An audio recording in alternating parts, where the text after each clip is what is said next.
नमस्कार दोस्तों, आज हम एनसीईआरटी क्लास 8 की ज्योग्राफी का चैप्टर 3 पढ़ेंगे। ठीक है दोस्तों, तो चलो दोस्तों शुरू करते हैं। चैप्टर का नाम है खनिज और शक्ति संसाधन। ठीक है, तो चलो दोस्तों शुरू करते हैं। कीरी सुकांत से मिलने धनबाद के निकट उसके पैतृक स्थान पर जा रही थी। कीरी विशाल काले क्षेत्र को देखकर आश्चर्यचकित थी। सुकांत, यह स्थान इतना काला और धूल भरा क्यों है? उसने पूछा। यह कोयला खदान के निकट होने के कारण। क्या आप वहां ट्रकों को देख रही हो? ये सभी खनिज कोयले को ले जा रहे हैं, सुकांत ने उत्तर दिया। खनिज क्या है? कीरी पूछती है। सुकांत कहता है, क्या आपने कभी नानबाई को बिस्किट बनाते हुए देखा है? उसमें आटा, दूध, चीनी और कभी कभी अंडे को भी मिलाया जाता है। जब आप पके हुए बिस्किट खाते हैं तो क्या आप इनके अवयवों को पृथक रूप में देख सकते हैं? जिस प्रकार बिस्किट में मिली हुई कई वस्तुओं को आप नहीं देख सकते हैं, उसी प्रकार इस पृथ्वी पर चट्टानों में कई पदार्थ मिले होते हैं जो खनिज कहलाते हैं। ये खनिज पृथ्वी की चट्टान प्रपट्टी पर सभी जगह फैले हुए हैं। प्राकृतिक रूप से प्राप्त होने वाला पदार्थ जिसका निश्चित रासायनिक संगठन हो वह एक खनिज है। खनिज सभी स्थानों पर समान रूप से वितरित नहीं है, वे किसी विशेष क्षेत्र में या सेल समूह में संकेंद्रित है। कुछ खनिज ऐसे क्षेत्रों में पाए जाते हैं जो आसानी से अभिगम्य नहीं है, जैसे आर्कटिक महासागर संस्तर और अंटार्कटिका। खनिज विभिन्न प्रकार के भूवैज्ञानिक परिवेश में अलग अलग दशाओं में निर्मित होते हैं। वे बिना किसी मानव हस्तक्षेप के प्राकृतिक प्रक्रियाओं द्वारा निर्मित होते हैं। वे अपने भौतिक गुणों जैसे रंग, घनत्व, कठोरता और रासायनिक गुणों यथा विलेयता के आधार पर पहचाने जा सकते हैं। चित्र देखो 3.1। कोयले की खदान में ट्रक का भारण। ये देखो। क्या आप जानते हैं सेल खनिज अवयवों के अनिश्चित संगठन वाले हैं? क्या एक से अधिक खनिजों का एक समूह है सेल जिनसे खनिजों का खनन किया जाता है ऐसे कहे जाते हैं। यद्यपि 2800 से अधिक खनिजों की पहचान की गई है, जिनमें से केवल लगभग 100 अयस्क खनिज समझे जाते हैं।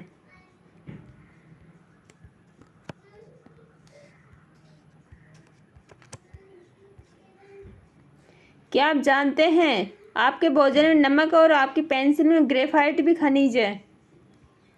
खनिजों के प्रकार। पृथ्वी पर 3000 से अधिक विभिन्न खनिज संरचना के आधार पर खनिजों को मुख्य धात्विक और अधात्विक खनिजों में वर्गीकृत किया गया है। ये देखो खनिज धात्विक, अधात्विक। धात्विक को बांटा गया है लौह और अलोह। चित्र 3.2 देखो खनिजों का वर्गीकरण। धात्विक खनिज। धात्विक खनिजों में धातु कच्चे रूप में होती है। धात्विक कठोर पदार्थ जो ऊष्मा विद्युत को संचालित करती है और जिनमें द्युति या चमक की विशेषता होती है। लौह अयस्क, बॉक्साइट, मैग्नीज, अयस्क इनके कुछ उदाहरण। धात्विक खनिज लोहा अथवा अलोह हो सकते हैं। लौह खनिजों जैसे लौह अयस्क, मैग्नीज, क्रोमाइट में लोहा होता है। अलोह खनिज में लोहा नहीं होता, किंतु कुछ अन्य धातु यथा सोना, चांदी, तांबा या सीसा हो सकती है। अधात्विक खनिजों में धातुएं नहीं होती। चूना, पत्थर, अभ्रक और जिप्सम इन खनिजों के उदाहरण। खनिज ईंधन जैसे कोयला और पेट्रोलियम भी अधात्विक खनिज है। खनिजों को खनन, प्रवेदन या खनन द्वारा निष्कर्षित किया जा सकता है। चित्र 3.3 देखो। खनिजों का निष्कर्षण। खनन, प्रवेदन, अखनन। निष्कर्षण निकालने के तरीका। खनन में भी 2 प्रकार हैं, जैसे विवर्त खनन और कूप की खनन। खनिजों का निष्कर्षण। पृथ्वी की सतह के अंदर दबी सैलों से खनिजों को बाहर निकालने की प्रक्रिया खनन कहलाती है। खनिज जो कम गहराई में स्थित है वे पृष्ठीय स्तर को हटाकर निकाले जाते हैं। इसे विवर्त खनन कहते हैं। मतलब भूमि को हटाकर जो निकाले जाते हैं उसको विवर्त कहते हैं। गहन वेदन जिन्हें कूपक कहते हैं, जो गहरा खोद के निकालते हैं उन्हें कूपक कहते हैं। अधिक गहराई में स्थित खनिज निक्षेपों तक पहुंचने के लिए बनाए जाते हैं, इसे कूप की खनन कहते हैं। पेट्रोलियम और ये देखो चित्र देखते हैं।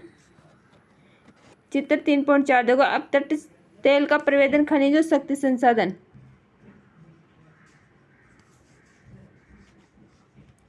पेट्रोलियम और प्राकृतिक गैस धरातल के बहुत नीचे पाए जाते हैं उन्हें बाहर निकालने के लिए गहन कूपों की खुदाई की जाती है, इसे प्रवेदन कहते हैं। सतह के निकट स्थित खनिजों को जिस प्रक्रिया द्वारा आसानी से खोदकर निकाला जाता है उसे अखनन कहते हैं। क्या आप जानते हैं, आप सेल को देखकर बता सकते हैं कि यदि इसमें तांबा है, क्योंकि तब सेल का रंग नीला प्रतीत होगा। खनिजों का वितरण।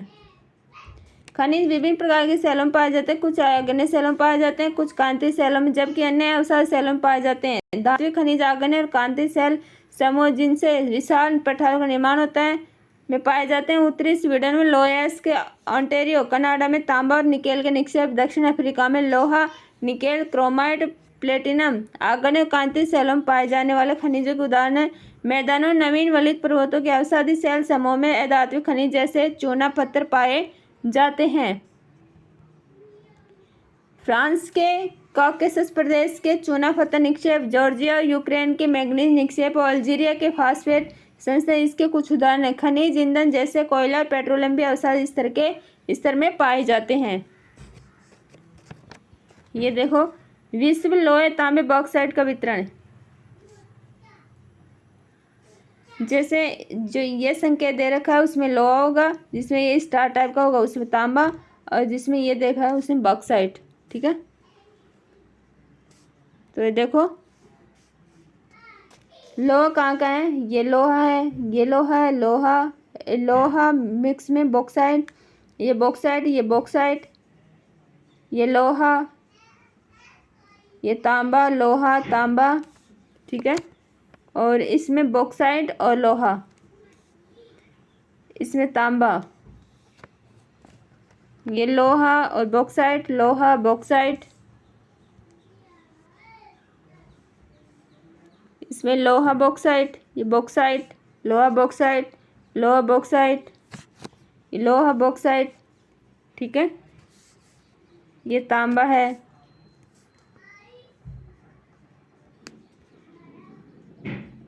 एशिया महाद्वीप के बारे में पढ़ते हैं। चीन और भारत के पास विशाल लोहे ऐसे निक्षेप। ये महाद्वीप विश्व का आधे से अधिक टीन उत्पादन करता है। चीन, मलेशिया, इंडोनेशिया विश्व का अग्रणी टीन उत्पादकों में। चीन सीसा, एंटीमनी और टंगस्टन के उत्पादन में अग्रणी है। एशिया मैग्नीज, बॉक्साइट, निकेल, जस्ता और तांबा के भी निक्षेप हैं। क्या आप जानते हैं स्विट्जरलैंड में कोई ज्ञात खनिज निक्षेप नहीं है। कहाँ पे? स्विट्जरलैंड में।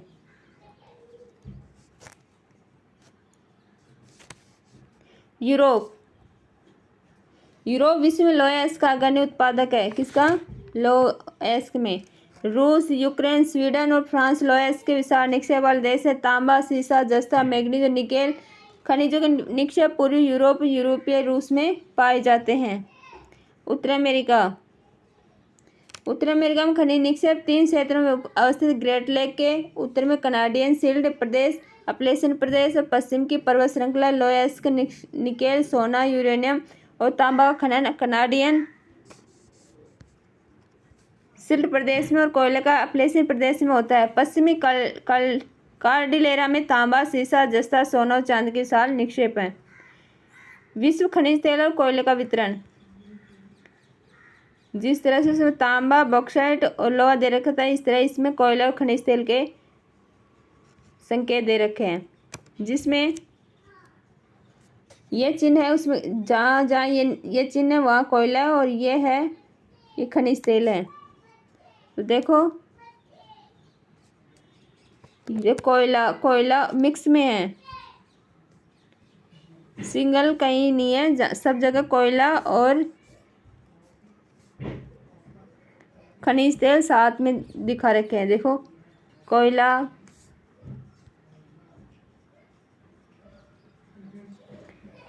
और प्राकृतिक गैस साथ में है। ठीक है, ये देखो कोयला है, खनिज तेल है, फिर कोयला है, खनिज तेल। ये देखो खनिज तेल सबसे ज़्यादा, ये देखो ये खनिज तेल, ये कोयला है, खनिज तेल, ये खनिज तेल, ये खनिज तेल, ये कोयला, खनिज तेल कोयला मिक्स में, खनिज तेल कोयला मिक्स में, कोयला। ठीक है, क्या आप जानते हैं हरा हीरा एक दुर्लभतम हीरा है। विश्व की प्राचीनतम शैल पश्चिमी ऑस्ट्रेलिया में है। वे 430 करोड़ वर्ष पूर्व बने पृथ्वी के निर्माण मात्र 30 करोड़ वर्ष पश्चात। दक्षिण अमेरिका के बारे में पढ़ते हैं। ब्राजील विश्व में उच्च कोटि के लोहा का सबसे बड़ा उत्पादक है। चिली और पेरू तांबे का गनी उत्पादक। ब्राजील और बोलिविया विश्व में टीन के सबसे बड़े उत्पादकों में से एक है। दक्षिण अमेरिका के पास सोना, चांदी, जस्ता, क्रोमियम, मैग्नीशियम, बॉक्साइट, अभ्रक, प्लेटिनम, एस्बेस्टस और हीरा के विशाल निक्षेप भी हैं। खनिज तेल वेनेजुएला, अर्जेंटीना, चिली, पेरू और कोलंबिया में पाया जाता है। अफ्रीका खनिज संसाधन में धनी है। हीरा, सोना, प्लेटिनम का विश्व में सबसे बड़ा उत्पादक है। दक्षिण अफ्रीका, जिम्बाब्वे, जायरे विश्व के सोने का एक बड़ा भाग उत्पादित करते हैं। तांबा, लोहेस्क, क्रोमियम, यूरेनियम, कोबाल्ट, बॉक्साइट दक्षिण अफ्रीका में पाए जाने वाले अन्य खनिज हैं। तेल नाइजीरिया, लीबिया और अंगोला में पाया जाता है। ऑस्ट्रेलिया विश्व में बॉक्साइट का सबसे बड़ा उत्पादक है। यह सोना, हीरा, लोहेस्क, टीन और निकेल का अग्रणी उत्पादक है। यह तांबा, सीसा, जस्ता, मैग्नीज में भी संपन्न है। पश्चिम ऑस्ट्रेलिया, कालगुली और कुलगाड़ी क्षेत्र में सोने के सबसे बड़े निक्षेप हैं। अंटार्कटिका विभिन्न खनिज निक्षेपों पूर्वानुमान से कुछ संभवतः विशाल के लिए अंटार्कटिका भूविज्ञान पर्याप्त रूप से प्रसिद्ध है। ट्रांस अंटार्कटिक पर्वत में कोयले, पूर्वी अंटार्कटिका में प्रिंस चार्ल्स पर्वत के निकट लोहे के महत्वपूर्ण मात्रा में निक्षेप का पूर्वानुमान किया गया है। लोहेस्क, सोना, चांदी और तेल भी वाणिज्यिक मात्रा में उपलब्ध हैं। खनिजों का उपयोग कई उद्योगों में होता है। रत्नों के लिए प्रयोग किए जाने वाले खनिज प्राय कठोर होते हैं। उन्हें आभूषण बनाने के लिए विभिन्न शैलियों में जड़ा जाता है। तांबा एक अन्य धातु है जिसका उपयोग सिक्के से लेकर पाइप तक प्रत्येक वस्तु में किया जाता है। कंप्यूटर उद्योग में प्रयुक्त होने वाला सिलिकॉन क्वार्ट्ज से प्राप्त किया जाता है। एल्यूमीनियम जिसे उसके अयस्क बॉक्साइट से प्राप्त किया जाता है का उपयोग ऑटोमोबाइल, हवाई जहाज, बोतलबंदी उद्योग, भवन निर्माण, रसोई के बर्तन तक में होता है। सोचे करें पुनर्चक्रण। देखो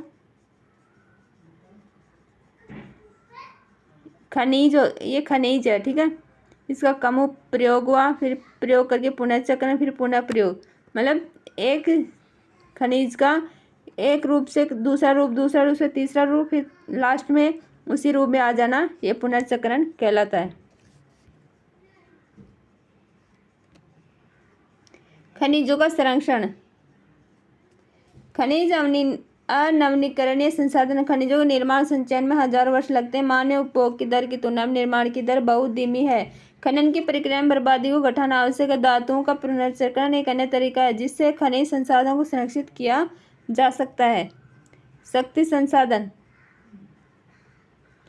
सन्नी की मां अपने दिन की शुरुआत गाइजर का बटन दबाने से करती है।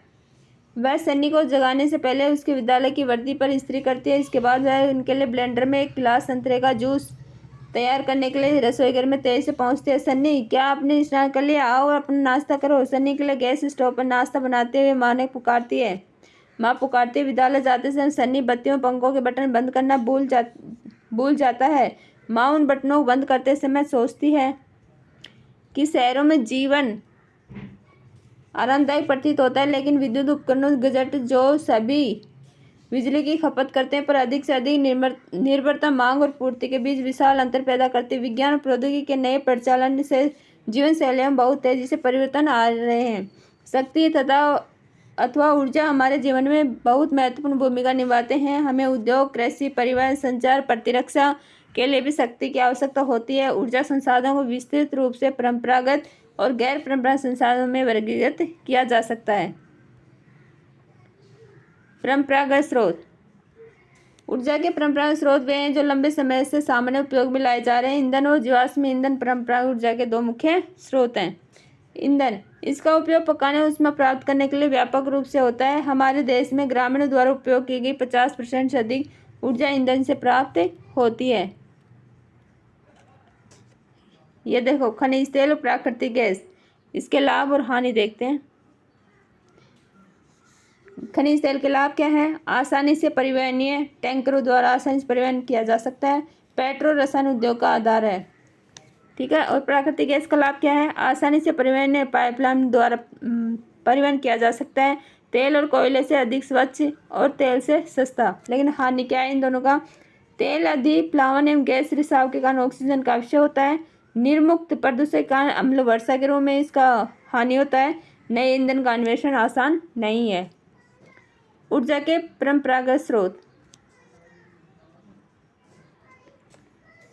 ईंधन के लाभ और हानि देखते हैं और कोयला के लाभ हानि देखते हैं। तो ईंधन का लाभ देखो, सुप्राप्य है, आसानी से प्राप्त होता है, बहुसंख्यक लोगों को ऊर्जा प्रदान करता है। लेकिन हानि क्या है? संग्रह में अधिक समय उपयोग, प्रदूषण फैलाने वाला, हरितगृह प्रभाव में वृद्धि करता है, निर्वनीकरण होता है। कोयला के लाभ क्या है? विशेष रूप से उपलब्ध, विद्युत रूपांतरण के लिए उपयुक्त। हानि क्या है? प्रदूषण का स्रोत, परिवहन के लिए भारी। जल विद्युत के लाभ हानि। लाभ देखो, प्रदूषण मुक्त होता है, सिंचाई मत्स्य को बढ़ावा देता है, सस्ता होता है। लेकिन हानि क्या है? स्थानीय समुदाय का विस्थापन होता है, निम्न क्षेत्रों का जल प्लावन स्थापित करने में खर्चीला। ये क्या थे? ऊर्जा के परंपरागत स्रोत। चित्र 3.9 देखो, उत्तर पूर्वी भारत में ईंधन ले जाती महिला। देखो,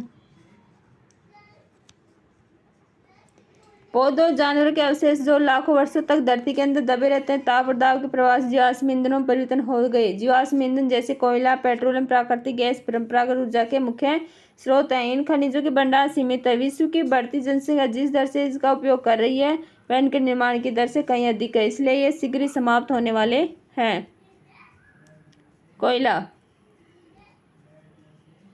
यह बहुतायत में पाया जाना जीवाश्म ईंधन है। इसका उपयोग घरेलू ईंधन उद्योगों जैसे लोहा इस्पात वाष्प इंजनों विद्युत उत्पन्न करने में किया जाता है। कोयले से प्राप्त विद्युत को तापीय ऊर्जा कहा जाता है। कोयला जिसका हम आज उपयोग कर रहे हैं वह लाखों वर्ष पूर्व विशाल फैन और दलदल के पृथ्वी की परतों में दबने से बना है। कोयला इसलिए अंतर्हित धूप के रूप में जाना जाता है। विश्व में अग्रणी कोयला उत्पादक देशों में चीन, संयुक्त राज्य अमेरिका, जर्मनी, रूस, दक्षिण अफ्रीका, फ्रांस। भारत के कोयला उत्पादक क्षेत्र रानीगंज पश्चिम बंगाल में तथा झरिया, धनबाद, बोकारो झारखंड में है। तापीय ऊर्जा संयंत्र का दृश्य देखो।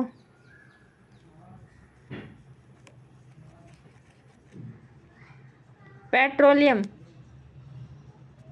पेट्रोल जिससे आपकी कार चलती है, तेल जो आपकी साइकिल को चरमराने से रोकता है। दोनों की शुरुआत गाढ़े काले द्रव से होती है जिसे पेट्रोलियम कहते हैं। यह सेलों की परतों के मध्य पाया जाता है। इसका वेधन अपतटीय व तटीय क्षेत्रों में स्थित तेल क्षेत्रों से किया जाता है। तदुपरांत इसे परिष्करणशाला भेजा जाता है जहां अपरिष्कृत पेट्रोलियम के प्रगमन से विभिन्न तरह के उत्पाद जैसे डीजल, पेट्रोल, मिट्टी का तेल, मोम, प्लास्टिक और स्नैक तैयार किए जाते हैं। पेट्रोलियम इससे बनने वाले उत्पादों को काला सोना कहा जाता है क्योंकि ये बहुत अधिक मूल्यवान है। पेट्रोलियम के मुख्य उत्पादक देश ईरान, इराक, सऊदी अरब और कतर। अन्य मुख्य उत्पादक संयुक्त राज्य अमेरिका, रूस, वेनेजुएला, अल्जीरिया। भारत में मुख्य उत्पादक क्षेत्र असम में डिगबोई, मुंबई में बॉम्बे हाई और कृष्णा और गोदावरी नदियों के डेल्टा।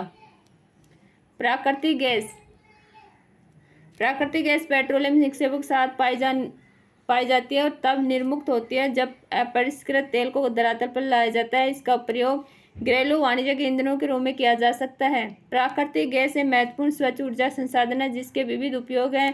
इसका उपयोग शक्ति के क्षेत्र में विद्युत पैदा करने के लिए, उद्योगों में तापन के लिए, रासायनिक, पेट्रो रसायन और उर्वरक उद्योगों में कच्चे माल के रूप में, परिवहन ईंधन के रूप में और कोकन ईंधन के रूप में किया जाता है। विश्व स्तर पर संयुक्त राज्य अमेरिका, रूस, ईरान, कतर, चीन, कनाडा और ऑस्ट्रेलिया, यूके, यूनाइटेड किंगडम और नीदरलैंड प्राकृतिक गैस के प्रमुख उत्पादक हैं। भारत में प्रमुख प्राकृतिक गैस भंडार Mumbai high, Krishna, Godavari basin, Cambay basin, Tripura, Assam में स्थित हैं। जीवाश्म ईंधन की हमारी खपत में तेजी वृद्धि के कारण चिंताजनक दर से तेल नीचे का ह्रास हुआ है।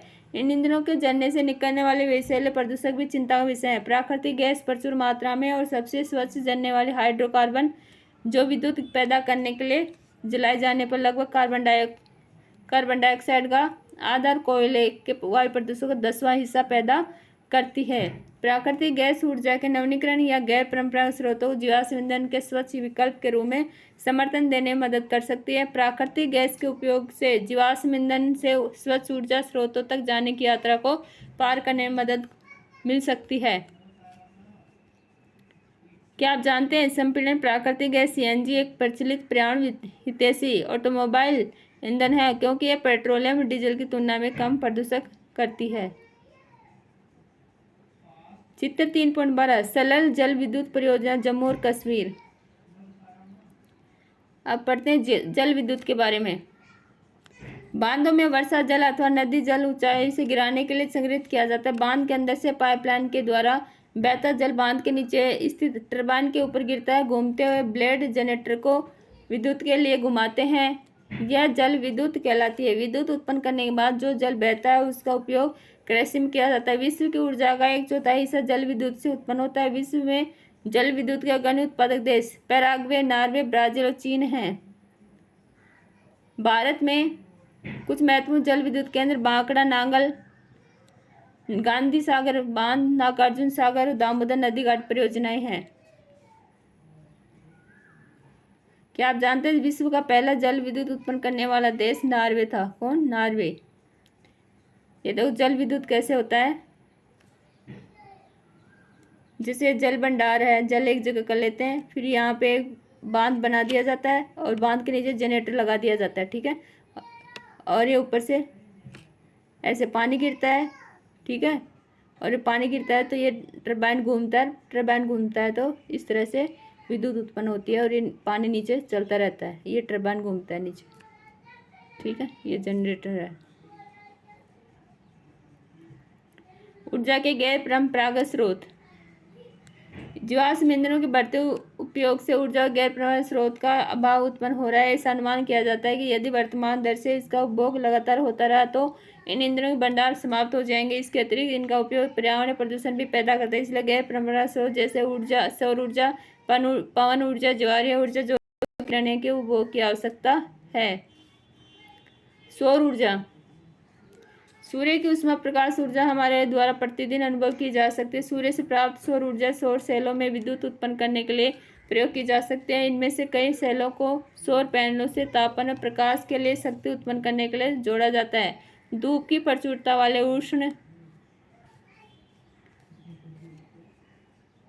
उष्ण कटिबंधीय देशों के लिए सौर ऊर्जा के उपयोग की प्रौद्योगिकी बहुत लाभदायक है। सौर ऊर्जा उपयोग का सौर तापक, सौर कुकर, सोलर ड्रायर के साथ साथ सामुदायिक रोशनी देने और यातायात संकेतों में भी होता है।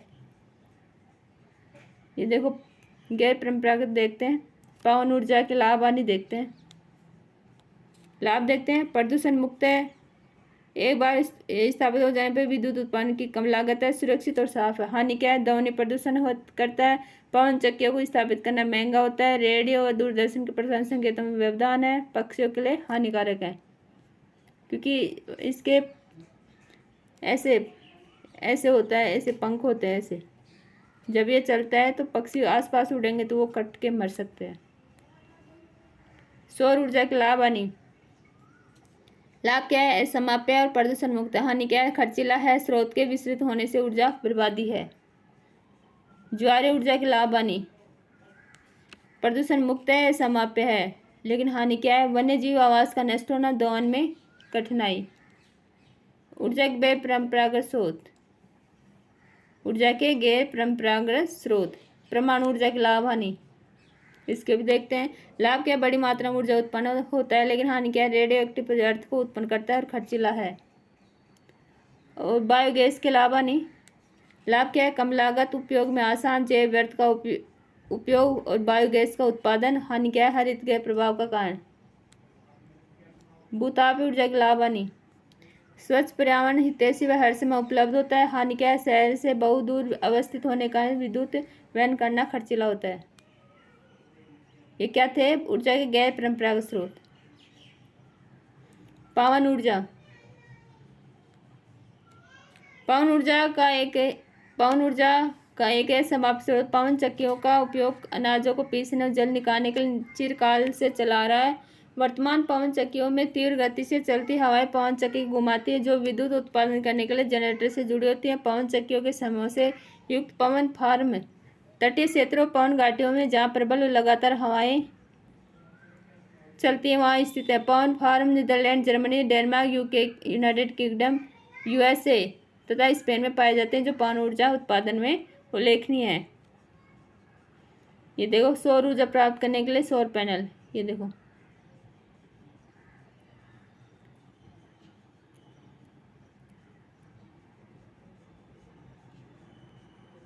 क्रियाकलाप सौर कुकर, कार की एक पुरानी ट्यूब ले और इसमें हवा भरकर लकड़ी के एक चबूतरे पर रखे एल्यूमिनियम के नलीदार बर्तन को बाहर से काला कर दे और इसमें 1 कप चावल के साथ 2 कप जल मिलाइए। इसको एक ढक्कन से बंद करें और उसे ट्यूब के भीतरी हिस्से में रखें। अब शीशे के फ्रेम को ट्यूब के ऊपर रखें और इसे धूप में खड़ा कर दें। शीशे के फ्रेम को खड़ा करने के बाद हवा न तो अंदर आ सकती है और न ही बाहर जा सकती है, जबकि सूर्य की किरणें ट्यूब से गिरी इस बंद खाली जगह में रोक ली जाती है और यह बाहर नहीं निकल पाती। तापमान धीरे धीरे बढ़ता है और इसमें रखा चावल कुछ समय में पक जाता है। अब पढ़ते हैं परमाणु ऊर्जा। परमाणु ऊर्जा प्राकृतिक तौर से प्राप्त रेडियो सक्रिय पदार्थ जैसे यूरेनियम थोरियम के परमाणु के केंद्रक में संग्रहित ऊर्जा से प्राप्त की जाती है। ये पदार्थ नाभिकीय रिएक्टरों में नाभिकीय विखंडन से गुजरते हैं और उत्सर्जन ऊर्जा की प्राप्ति होती है। परमाणु ऊर्जा के सबसे बड़े उत्पादक संयुक्त राज्य अमेरिका और यूरोप हैं। भारत में राजस्थान उत्तर झारखंड के पास यूरेनियम के विशाल निक्षेप हैं। थोरियम विशाल मात्रा में केरल के मोनोजाइट किसे मोनोजाइट बालू में पाए जाते हैं। भारत में स्थित परमाणु ऊर्जा केंद्र तमिलनाडु में कलपक्कम, महाराष्ट्र में तारापुर, राजस्थान में कोटा के निकट राणा प्रताप सागर, उत्तर प्रदेश में नरोरा और कर्नाटक में केगा। भूतापीय ऊर्जा, ताप ऊर्जा को पृथ्वी से प्राप्त की जाती है, भूतापीय ऊर्जा कहलाती है। पृथ्वी के अंदर गहराई बढ़ने के साथ तापमान में लगातार वृद्धि होती जाती है। कभी कभी यह तापमान ऊर्जा भू सतह पर गर्म जल के झरनों के रूप में प्रकट हो सकती है। यह ताप ऊर्जा शक्ति उत्पादन करने में प्रयुक्त की जा सकती है। वर्षा से गर्म जल के स्रोतों के रूप में भूतापीय ऊर्जा खाना बनाने, उसमें प्राप्त करने, नहाने के लिए प्रयोग लाई जाती है। यूएसए विश्व का सबसे बड़ा भूतापीय ऊर्जा का संयंत्र है। इसके बाद न्यूजीलैंड, आइसलैंड, फिलीपींस और मध्य अमेरिका है। भारत में भूतापीय ऊर्जा के संयंत्र हिमाचल प्रदेश में मणिकरण, कहाँ मणिकरण, और लद्दाख में पुगा घाटी में स्थित है। ठीक है, ये देखो परमाणु ऊर्जा, नाभिकीय रिएक्टर, फिर गर्म जल, फिर विखंडन द्वारा उष्मा, फिर भाप द्वारा टरबाइन घुमाया जाता है। ठीक है, जनरेटर के माध्यम से फिर ये विद्युत उत्पन्न होता है। ये देखो चित्र 3.18, देखो मणिकरण में भूतापीय ऊर्जा और भूतापीय ऊर्जा की सहायता से भोजन पकाना। ये देखो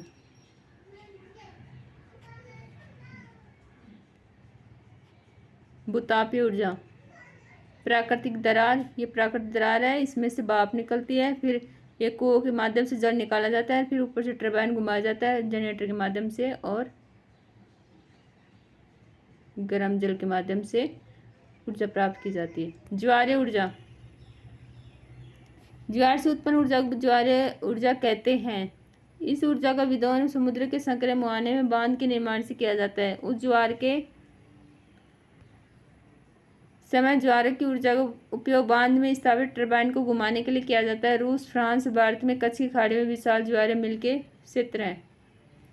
ये देखो जब ज्वार आता है तो पानी के माध्यम से टरबाइन घूमता है, टरबाइन के जनरेटर के माध्यम से टरबाइन घूमता है और टरबाइन के माध्यम से ऊर्जा प्राप्त होती है। ठीक है, बायोगैस, जैविक अपशिष्ट जैसे मट, पौधे, जंतु के अपशिष्ट, पशुओं का गोबर, रसोई के अपशिष्ट जो गैसीय ईंधन में बदला जा सकता है, इसे बायोगैस कहते हैं। जैविक अपशिष्ट बैक्टीरिया द्वारा बायोगैस संयंत्र में अपघटित होते हैं, जो कि अनिवार्य रूप में मीथेन, कार्बन डाइऑक्साइड का मिश्रण है। बायोगैस खाना पकाने तथा विद्युत उत्पादन का सर्वोत्तम ईंधन है और इससे प्रतिवर्ष बड़ी मात्रा में जैव खाद का उत्पादन होता है। ऊर्जा सर्वव्यापी है, लेकिन इस ऊर्जा का विदोहन बहुत ही कठिन खर्चीला है। इसमें से प्रत्येक व्यक्ति ऊर्जा को नष्ट करके एक बिंदा ला सकता है। ऊर्जा की बचत ही ऊर्जा का उत्पादन है। अभी कार्य करें, ऊर्जा के भविष्य को सुनहरा बनाइए। ये देखो बायोगैस,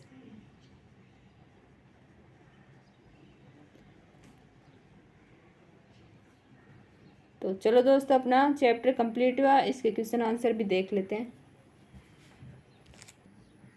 अपना पहला क्वेश्चन है, निम्नलिखित प्रश्नों के उत्तर दीजिए। पहला है, प्रतिदिन आपके उपयोग में आने वाले 3 सामान्य खनिजों के नाम बताएं। हमने देखा था लोहा, नमक और ग्रेफाइट। ठीक है, सेकंड देखते हैं, अयस्क क्या है? धात्विक खनिजों के अयस्क सामान्यतः कहाँ पाए जाते हैं?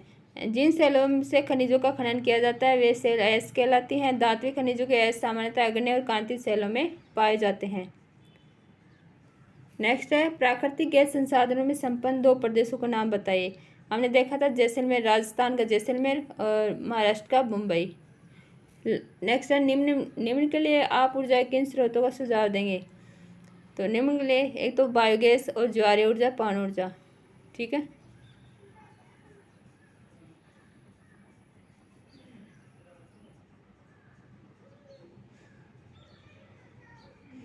बायोगैस दे सकते हैं, ज्वारीय ऊर्जा, पवन ऊर्जा दे सकते हैं, पवन ऊर्जा और सौर ऊर्जा दे सकते हैं। ठीक है, नेक्स्ट देखते हैं, 5 तरीके दीजिए जिनसे कि आप घर पर ऊर्जा बचा सकते हैं।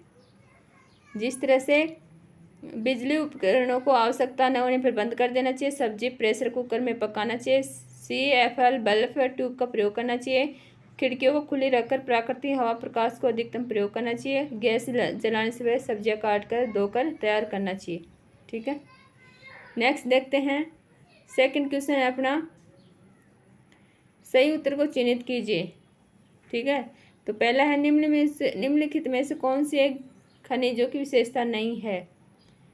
तो कौन सा नहीं है ये बता रहा है, वे प्राकृतिक प्रक्रिया द्वारा निर्मित होते हैं। सही है, ये तो सही है। ये पूछ रहा नहीं है, उनका निश्चित रासायनिक संगठन होता है, ये भी सही है। वे समाप्य नहीं, ये समाप्य होते हैं। नेक्स्ट है, उनका वितरण है समान। हाँ, इसका आंसर होगा नहीं, नहीं पूछ रहे थे, ये होगा ये समाप्य होते हैं, क्योंकि ये समाप्य होते हैं। ठीक है, नेक्स्ट देखते हैं, निम्नलिखित में से कौन विश्व में तांबे का अग्रणी उत्पादक है? कौन सा है?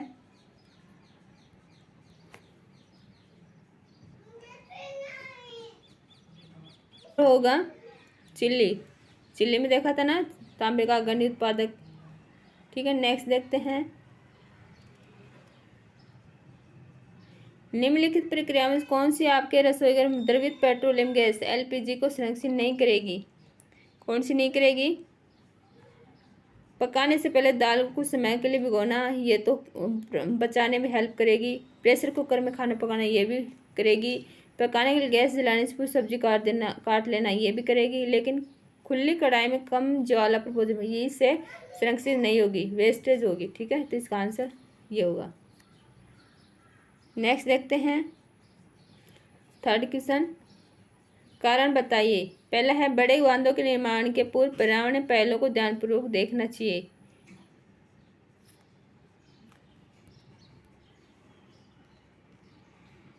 क्या कह रहे हैं? पर्यावरणीय पहलुओं को ध्यानपूर्वक देखना चाहिए। हाँ, क्योंकि बड़े पैमाने पर वनों को काटा जाता है, बहुत बड़ा क्षेत्र जलमग्न हो जाता है और स्थानीय स्तर पर भूस्खलन का खतरा बढ़ जाता है। नेक्स्ट है, अधिकांश उद्योग कोयला खानों के पास केंद्रित होते हैं। कोयला शक्ति के साधन के रूप में उद्योग की मांग पूरी करता है। कोयला एक भारी खनिज ईंधन है जिसे दूर क्षेत्रों में ढोने से खर्च और समय बढ़ जाता है। ठीक है, नेक्स्ट देखते हैं,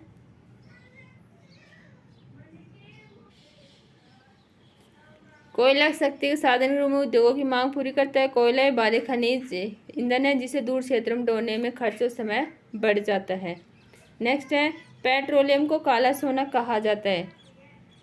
हाँ, क्योंकि पेट्रोलियम इससे बने उत्पादों की महत्व तथा अधिक मूल्यवान होने के कारण ही इसे काला सोना कहा जाता है। नेक्स्ट है, आखनन पर्यावरणीय चिंता का विषय हो सकता है। हाँ, क्योंकि आखनन खुले गर्त वाली खनन क्रिया जिससे धूल बड़े स्तर पर पर्यावरण में फैलती है, जिससे प्रदूषण होता है। ठीक है, नेक्स्ट देखते हैं, फोर्थ क्वेश्चन, निम्नलिखित में अंतर स्पष्ट कीजिए। ठीक है, तो पहला है अपना, परंपरागत गैर परंपरागत ऊर्जा के स्रोत। हमने देखे थे परंपरागत जैसे जिन स्रोतों का उपयोग मनुष्य अपनी ऊर्जा की आवश्यकता पूर्ति के लिए लंबे समय से करता आ रहा है और इन स्रोतों भंडार सीमित तथा यह नवीनीकरण ऊर्जा स्रोत है। इन ऊर्जा स्रोतों के उपयोग से प्रदूषण होता है और जैसे कोयला, पेट्रोलियम, प्राकृतिक गैस आदि परंपरा ऊर्जा के स्रोत हैं। और गैर परंपरागत स्रोत, ऊर्जा के स्रोत जिन स्रोतों का उपयोग मनुष्य अपनी ऊर्जा की आवश्यकता की पूर्ति के लिए परंपरागत ऊर्जा स्रोतों के विकल्प के रूप में करने लगा। इन स्रोतों का भंडार सीमित नहीं है और ये नवीनीकरण ऊर्जा के स्रोत हैं। इन ऊर्जा स्रोतों के उपयोग से प्रदूषण नहीं फैलता, जैसे सौर ऊर्जा, पवन ऊर्जा, जवानी ऊर्जा गैर परंपरागत ऊर्जा स्रोत के उदाहरण है। ठीक है, नेक्स्ट देखते हैं बायोगैस, प्राकृतिक गैस। ठीक है, तो हमने देखा था बायोगैस ये मानव निर्मित संसाधन है, जैविक अपशिष्ट जैसे मृत पौधों, जंतु के अवशेष, पशुओं का गोबर आदि से तैयार की जाती है। इसका उपयोग खाना पकाने, बल्ब जलाने आदि घरेलू जरूरतों के लिए किया जाता है। इसके प्लांट ग्रामीण शहरी क्षेत्र दोनों में लगाए जाते हैं। प्राकृतिक गैस ये प्राकृतिक संसाधन है, यह पेट्रोलियम निक्षेपों के साथ पाई जाती है। इसका उपयोग घरेलू वाणिज्यिक ईंधनों के रूप में किया जाता है। भारत में प्राकृतिक गैस जैसलमेर, कृष्णा गोदावरी डेल्टा, त्रिपुरा, मुंबई के अपतटीय क्षेत्रों में पाई जाती है। ठीक है, नेक्स्ट देखते हैं लोहा और अलोह खनिज में अंतर। तो लोहा खनिज जैसे नेक्स्ट देखते हैं लोहा और अलोह खनिज में अंतर। जिन धात्विक खनिजों में लोहा अंश पाए जाते हैं उन्हें लोहा खनिज कहते हैं, और जिन जैसे लोहा, इसके मैग्नीज, क्रोमाइट इत्यादि लोहा खनिज के उदाहरण। और अलोह खनिज जिन धात्विक खनिजों में लोहा अंश नहीं पाया जाता, जैसे सोना, चांदी, तांबा आदि अलोह खनिज के उदाहरण हैं। ठीक है, नेक्स्ट है धात्विक अधात्विक खनिज। हमने देखा था जिन खनिजों में धातु प्राप्त होती है इनको पिटर पतली कादरों के रूप में परिवर्तित किया जा सकता है। पीट कर पतली कादरों में परिवर्तित किया जा सकता है। इनमें चमक होती है, जैसे लोहा, मैग्नीज, क्रोमाइट, सोना, चांदी इत्यादि धातु खनिज के उदाहरण है। जबकि यह धातु खनिज जिन खनिजों से धातु प्राप्त नहीं होती, ये पीटने पर टूट जाते हैं। इनमें चमक नहीं होती, जैसे संगमरमर, कोयला, अम्बरक, पेट्रोलियम इत्यादि धातु खनिजों के उदाहरण हैं। तो चलो दोस्तों, अपना चैप्टर कंप्लीट हुआ। इसके साथ हमने क्वेश्चन आंसर भी देखे। नेक्स्ट चैप्टर में जल्दी मिलते हैं। Thank you.